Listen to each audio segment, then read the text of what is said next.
এই সবাই যারা উপস্থিত, যারা সমাজ সংস্কৃতি উন্নয়নের পিপাসু সুধীমণ্ডলী, সবাইকে আন্তরিক শুভেচ্ছা অভিনন্দন। আজকে আমি সত্যিই বিশেষভাবে আপ্লুত, কারণ যেভাবে এখানে জাঁকজমকের মাধ্যমে আমাকে সমাধান জানানো হয়েছে এবং সম্মান প্রদান করা হয়েছে, এটা আমি নিশ্চয়ই ব্যক্তিগত গৌরবান্বিত এবং ভীষণভাবে আপ্লুত। ককবরক সবাই জানেন, রাজ্যের বৃহত্তর জনগোষ্ঠীর ভাষা ককবরক। ককবরক কিন্তু এখন শুধু রাজ্যের জনজাতিদের ভাষা নয়, কারণ এটা 46 বছর আগে থেকে এটা রাজ্যের অন্যতম অফিসিয়াল ল্যাঙ্গুয়েজ, সরকারি ভাষা হিসাবে স্বীকৃত 1979 থেকে। কাজে এটা শুধু জনজাতিদের ভাষা নয়, এটা রাজ্যের ভাষা, যেহেতু অফিসিয়াল ভাষা। বাংলা যেমন রাজ্যের ভাষা, ককবরকের রাজ্যের ভাষা এবং সবারই ভাষা। বাংলাকে যেমন আমরা অফিসে আদালতে সবাই ব্যবহার করতে পারি, ককবরককেও রাজ্যের সবাই এটাকে ব্যবহার করতে পারে। কাজে এটা রাজ্যের ভাষা, কাজে সবার ভাষা, এটা আমাদের মনে রাখতে হবে। এবং যেহেতু এটা সরকারি ভাষা রাজ্যের, বাংলা এবং ককবরক দুইটাই তাদের স্ট্যাটাস, তাদের সম্মান সমান, তার স্ট্যাটাস, তার ডিগনিটি। যদিও ককবরক এখনও বাংলা এবং অন্যান্য উন্নত ভাষা থেকে অনেক পেছনে পড়ে আছে, অনেক পেছনে, এটা ভুল নাই। যদিও ককবরক এখন সবাই জানেন, এখন ইউনিভার্সিটি পর্যন্ত বসেছে। রাজ্যের মাধ্যমিক, উচ্চ মাধ্যমিক স্কুলে প্রায় 180টা মাধ্যমিক, উচ্চ মাধ্যমিক বিদ্যালয়ে এটা পাঠ্য ভাষা হিসাবে, রাজ্যের 28টা কলেজে এটা এখন ঐচ্ছিক বিষয় হিসাবে পাঠ্য। প্রায় 9,000-এর উপর স্টুডেন্ট এই ককবরককে তার ঐচ্ছিক বিষয় হিসাবে গ্রহণ করছে। 1950 খ্রিস্টাব্দ থেকে ত্রিপুরা বিশ্ববিদ্যালয় ককবরককে এই যে পোস্ট গ্রাজুয়েট মাস্টার ডিগ্রি শুরু করেছে 1950 খ্রিস্টাব্দ ত্রিপুরা ইউনিভার্সিটি। এই রাজ্যের একটা ইউনিভার্সিটি, এনবিবি ইউনিভার্সিটিও, এটাও এই বছর থেকে মাস্টার ডিগ্রি শুরু করছে। অলরেডি 3 জন অ্যাসিস্ট্যান্ট প্রফেসর নিযুক্ত। কাজে এটা আমাদের কাছে, যারা ককবরকবাসী বা রাজ্যের কাছে, একটা গর্বের বিষয়। কিন্তু ককবরকের, সত্যি কথা, ককবরকের যে লেখ্যরূপ, এটা খুব বেশি দিন নয়। 1897-98 খ্রিস্টাব্দে এটা প্রথম বই আকারে প্রথম প্রকাশিত হয়। কাজে বলতে গেলে এখন 128-29 বছর মাত্র তার লিখিত বইয়ের বয়স। কিন্তু এরপরও অনেক দিন যেমন এটা ছিল, গ্যাপ ছিল। 1950 থেকে 50-এর দশক থেকে এটা লেখা শুরু হয়। সুতরাং দেবনাথ প্রথম তার কথমান পাঠ করে 1954 সালে। এরপর শিশুদের শিক্ষার জন্য কিছু বই প্রকাশিত হয়, সীতাপুরটা। আর 70 খ্রিস্টাব্দে, 70 দশকে গিয়ে কিছু বই প্রকাশন শুরু হয়। আর 80-র দশক থেকে মোটামুটি এই চর্চা। কাজেই মাত্র 50 বছরের এই যে ককবরক ভাষাটা এখন ইউনিভার্সিটি পর্যন্ত বসেছে, এটা সত্যি এটা গর্বের। এবং তার জীবনী শক্তি, ভাষাতে একটি জীবনী শক্তি সম্পন্ন, এটা প্রমাণ পায়। কারণ পৃথিবীতে, আপনারা হয়তো সবাই জানতে পারেন, পৃথিবীতে এখন প্রায় 60,000 ভাষা আছে। এর মধ্যে আপনারা দেখবেন 4,786টা ভাষা বিপন্ন, অর্থাৎ যে কোনো সময় এটা হারিয়ে যেতে পারে, এরকম অবস্থা। আমাদের ভারতবর্ষ 160 97টি ভাষা এখন বিপন্ন, ওটা হারিয়ে যেতে পারে যে কোনো সময়। পৃথিবীতে এখন প্রত্যেকটি 2 সপ্তাহে একটি করে ভাষা হারিয়ে যায়, অর্থাৎ বিলীন হয়ে যায় চর্চার অভাবে, উন্নত ভাষার প্রভাবে বা এটা চর্চার অভাবে এটা হারিয়ে যায়। যেটা বললাম, আমাদের ভারতবর্ষেও এখন 197টি ভাষা বিপন্ন, ওটা হারিয়ে যেতে পারে। এক্সটিং ভাষা এখন আমরা কয়েকটা নাম করতে পারবো, যেমন ওয়েস্ট বেঙ্গলের টুটু ভাষা, ল্যাপসা, তারপর মধ্যপ্রদেশের ভাষা, এই বিভিন্ন ভাষা এখন এক্সটিং অর্থাৎ বিলীন হয়ে যেতে পারে। কিন্তু কম বরং যে যে বেঁচে আছে এটা যে জীবন শক্তি সম্পন্ন, এটা প্রমাণ। যতই এখন অনেক পেছনে অনেক করার আছে, কারণ একটা ভাষাকে উন্নত করতে হলে অনেক কিছু, তার বহুটা বিভিন্ন বিষয় আছে যেটাকে করতে হয়। শুধু গল্প কবিতা দিয়ে একটা ভাষা সাহিত্য উন্নত হয় না, একটা ভাষা উন্নত করা যায় না। এটার জন্য অনেক কিছু তার গবেষণা, তার তার যে কিনা কয় পরিভাষা সৃষ্টি, গবেষণা, অনুবাদ, তারপর এই আলোচনা, সমালোচনা, সাহিত্য, প্রবন্ধ এগুলি।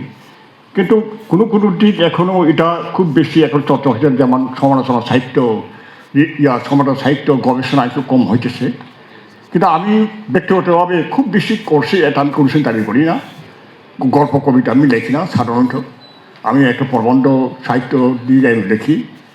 তবে এটা ঠিক যে যতও দেখি যে ভাষাকে উন্নত করার জন্য যে বিষয়টাকে আমাদের করা উচিত, এটা দিয়ে আমি যত সম্ভব আলোকপাত করার চেষ্টা করেছি, এটাটুকুই।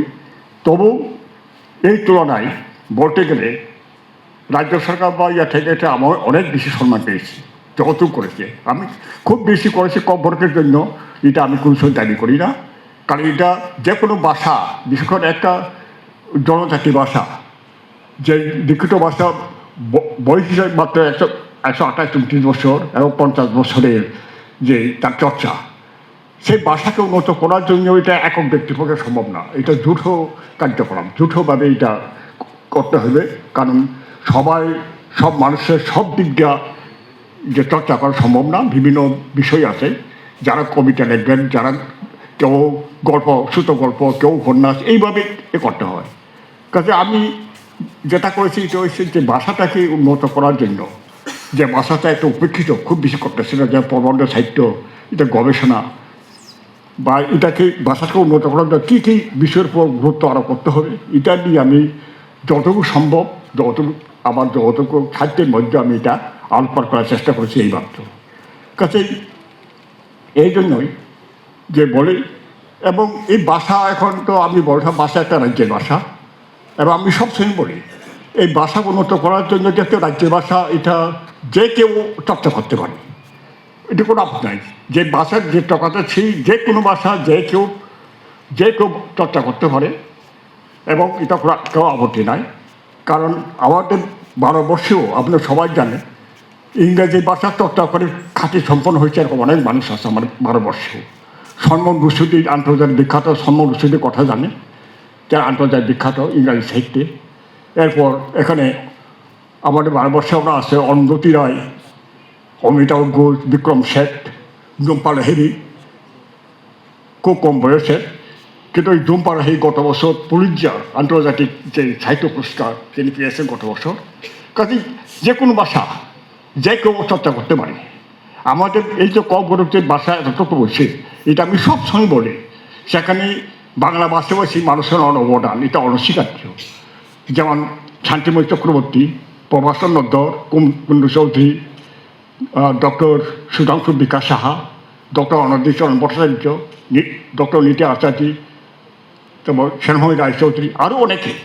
তারা কবরকে উন্নত করার জন্য যে অবদান, এটা আমরা কোনো সময় বলি না। এবং কবর ভাষা সাহিত্য ইতিহাস দেখতে গেলে তাদের নাম বাদ দেওয়া কোনো সম্ভব হবে না। কাজে আমি এখনও সবসময় বলি, সুযোগ পেলে, যে সবাই এগিয়ে আসুন। যেহেতু এটা রাজ্যের ভাষা, এখন শুধু কবর, যেহেতু এটা অফিসিয়াল ল্যাঙ্গুয়েজ, এটা রাজ্যের ভাষা, এইটাকে উন্নত করার দায়িত্ব শুধু কবরবাসীদের না, এটা বাঙালি সমাজ যারা অকবরবাসী তাদেরও দায়িত্ব। এটা আমাদের চিন্তা করতে হবে। তাইলেই আমাদের রাজ্যের সংহতি ভ্রাতৃত্ব এটা মজবুত হবে। কাজে এটা আমি সুযোগ করে সবখানে বলে সবাইকে আহ্বান জানাই। এখনও কেউ কেউ এই যে চর্চা করে যাচ্ছেন, এটা অভিনন্দন, এবং কেউ কেউ এগিয়ে আসছে এই ভাষাকে উন্নত করার জন্য। সবাইকে এগিয়ে আসুন এবং ভাষাকে পদ্ধতি করতে। ভাষা এখন বলছে এখন অনেক কিছু করার বাকি, কারণ কব্বরক এখনও যদিও এখন ইউনিভার্সিটি পর্যন্ত বসেছে, কিন্তু এটাকে উন্নত করার জন্য আরও অনেক কাজ করার বাকি। এবং এটা একক ব্যক্তি বা এটা সম্ভব না, যৌথভাবে এটা কোঅর্ডিনেটেড ওয়েতে শুদ্ধভাবে নিয়ম মাফিক, প্রথা মাফিক, নিয়ম মাফিক, প্রোগ্রামেটিক আমাদের করতে হবে। এবং এটা আমি সবাইকে আহ্বান জানাই, সবাইকে সবসময় করে দিই। এবং এখন বলতে হয় যে এই যে এটাতে কিন্তু কব্বরক ভাষা যে এটা সারা বিশ্বে একটা পরিচিতি লাভ করেছে, এটা কোনো ভুল নাই। এই যে সারা ভারতবর্ষে যে কব্বরক যে একটা ভাষা, একটা লিভিং ল্যাঙ্গুয়েজ, যদিও যে জনতার ভাষা, কিন্তু এটা লিভিং, এটা জীবন্ত। এই যে বিষয়টা বলতে গেলে সারা ভারতবর্ষে এটা মোটামুটি এটা পরিচিতি লাভ করেছে। কারণ আমি আবার লক্ষ্য করেছি, এই যে 26শে জানুয়ারিতেই হিন্দু পত্রিকা, যে খুব বিখ্যাত হিন্দু পত্রিকা, তারপর ইন্ডিয়ান এক্সপ্রেস, অনেক পত্রিকাতে এটাকে হাইলাইট করা হয়েছে যে কব্বরক যে জীবন্ত ভাষা, কব্বরকের জন্য যে একটা পুরস্কার দেওয়া হয়েছে, এই যে বিষয়টা হাইলাইট করা হয়েছে। এবং এখন উল্লেখ করতে হয় 10ই জানুয়ারি থেকে এই যে ইনফরমেশান ব্রডকাস্টিং ডিপার্টমেন্ট, ইনফরমেশান ব্রডকাস্টিংকে আমাকে নিয়ে একটা 3 মিনিট একটা ভিডিও তৈরি করছে। সেই ভিডিওটা ভারতবর্ষের বিভিন্ন ইংরাজি থেকে শুরু করে ইংরাজি, হিন্দি সহ 12টি ভাষাতে 10ই জুলাই থেকে এটা বিভিন্ন দূরদর্শন কেন্দ্র থেকে প্রচারিত হয়েছে 12টি ভাষাতে। এবং গত 11 দিন আগে এটাকে কব্বরক ভাষাও এটা হয়েছে, 11টা ভাষা।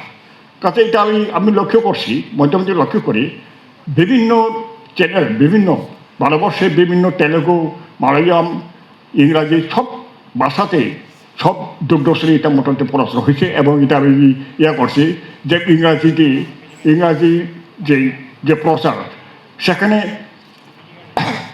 480টা ভিউস, ওটা মতামত এই সম্পর্কে মতামত জ্ঞাপন করছে। দর্শক হয়তো ওরা বেশি, কিন্তু সবাই তো মতামত জানে না। মতামত হিন্দি ভাষাতে 313, বাংলাতে 98, অসমিয়াতে 73, এইভাবে বিভিন্ন মতামত। এই যে কারণ বিভিন্ন চ্যানেল, বিভিন্ন দূরদর্শন কেন্দ্রে এটা টেলিকাস্ট হয়েছে, সেই টেলিকাস্টের উপর যে মন্তব্য মানুষের, এটাতে দেখা যায় যে সারা ভারতবর্ষে মোটামুটি কব্বরক রাজ্যের জনজাতি ভাষা, জনগোষ্ঠীর ভাষা কব্বরক এটা লিভিং, এখন জীবন্ত, এবং এটা উন্নতির পথে বা বিকাশের পথে অগ্রসর হইতেছে। এই যে বিষয়টা এটা সবার জানা হয়ে গেছে। এটা বলতে গেলে এটা আমাদের কব্বরকবাসীদের এটা মস্তবতে পাওনা। কাজে আজকে আমাকে যে একটা সম্মাননা জানা হলো, এটাকে সবার কাছে আমি কৃতজ্ঞতা প্রকাশ করছি। এবং আমি নিজে গর্বিত এবং নিজেকে গর্বিত মনে করছি, এবং নিজেকে আমি বিশেষভাবে আপ্লুত। সবাইকে নমস্কার, অভিনন্দন, শুভেচ্ছা।